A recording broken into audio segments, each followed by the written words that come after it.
pretending he had it all together. That's what Anthony Evans did for years.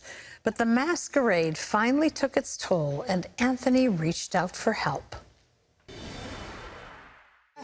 Author, singer, and actor Anthony Evans has appeared on NBC's The Voice, starred in the Disney Hollywood Bowl production of Beauty and the Beast, and acted in 3 movies. As the son of world-renowned pastor Tony Evans, Anthony suffered from depression for years and kept it a secret. In his latest book, When Faith Meets Therapy, Evans teams up with psychotherapist Stacy Kaiser. They both have a shared goal: to bring freedom to those suffering. Please welcome back to the 700 Club, Anthony Evans. Anthony, it's great to have you with us today. Thank you very much. Great to be with you.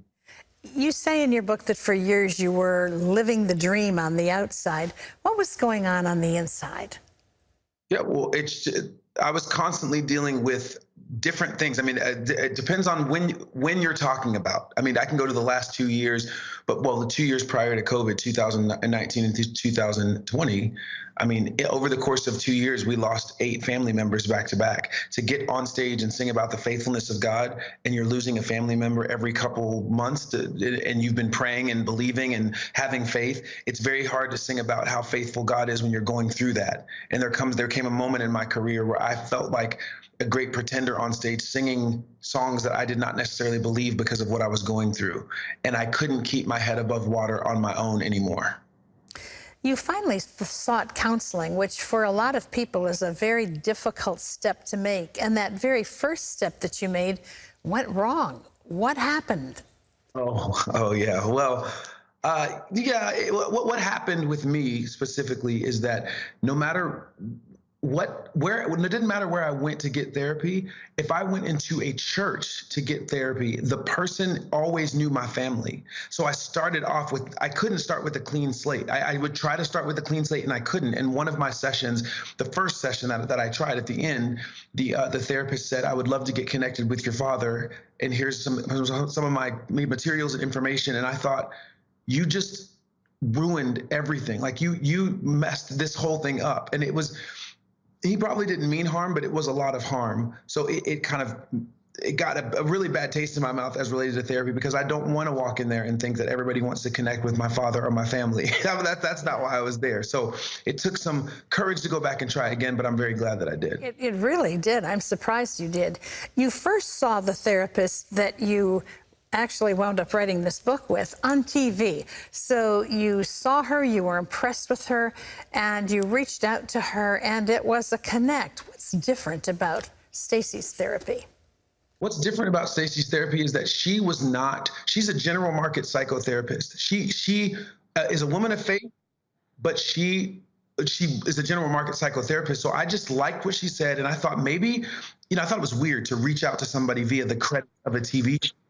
But I reached out to her and I had a clean slate. That's what was different. I was very nervous because I was like, I didn't go into a church to get this therapy. So I want to make sure it's not going to be outside of the biblical truths I want to base my therapy on. But it wasn't. And that's what was different, is that it started with a very clean slate. She had no idea who I was, no idea who my family was, and wasn't interested in the stage side of me. She was interested in the other 23 hours of a day I'd spend off a stage.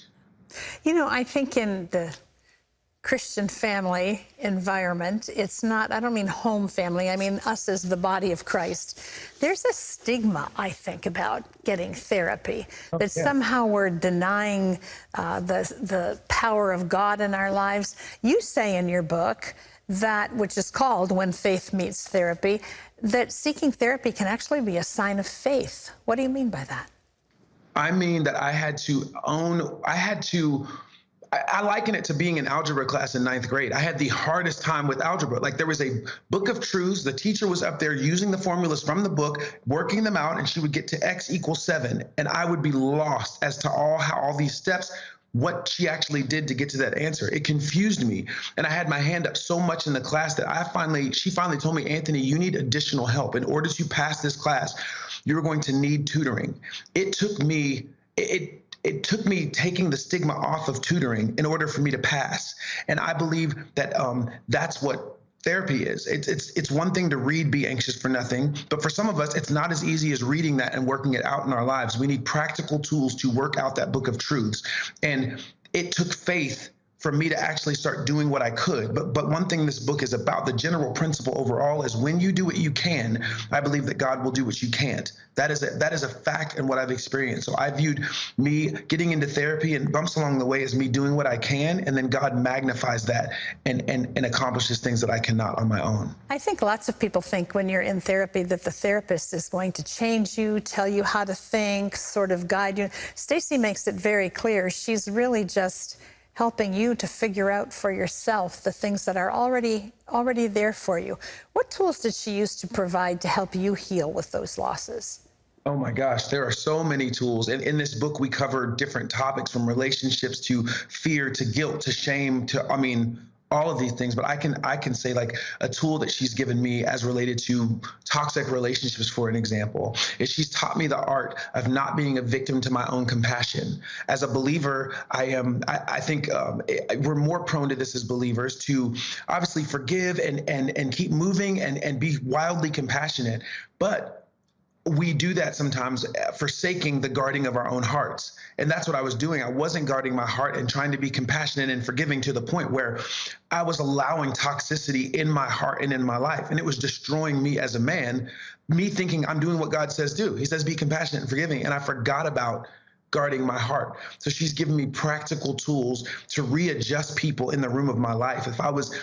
She one day likened it to me being on Broadway. She said, if you were on Broadway and there was somebody in the front row of your Broadway show distracting you, what would happen? I was like, they would be told to be quiet, or they'd get moved. And she's like, what if they were still being noisy? They'd get moved again. And then what if they were still being noisy, she asked me. And I was like, then they'd get put out. And she's like, exactly. You have people in the front row of your life, Anthony, that are pulling you out of character, they're distracting. They're pulling you out of the character that God wants you in, and you're not moving them. You're not moving them, so you're constantly distracted. You have to be willing to move people in the room of your life. And I was afraid to, because I thought, well, who's going to sit in the front row if I move somebody? And what I've experienced is, once I started repositioning people, the person who came and sat in the front row, who are now my best friends, want nothing other than to see me in the character that God's called me to, in the same way that I want with them. So she's given me practical tools on how to move people, how to realize my value. Again, I could go on and on, as you can tell, because there's so many steps and practical guidelines on how to get your peace back. Yes. Well, just want to tell people that we have skimmed the surface here. You can read more of both Anthony's journey and also how Stacy walked alongside him to find freedom. It's called When Faith Meets Therapy. It's available nationwide, and it's a fascinating book to read. Thank you so much. Thanks for your candor and your honesty, and for a great book. Good to have you with us. Thank you so much for having me. Appreciate it.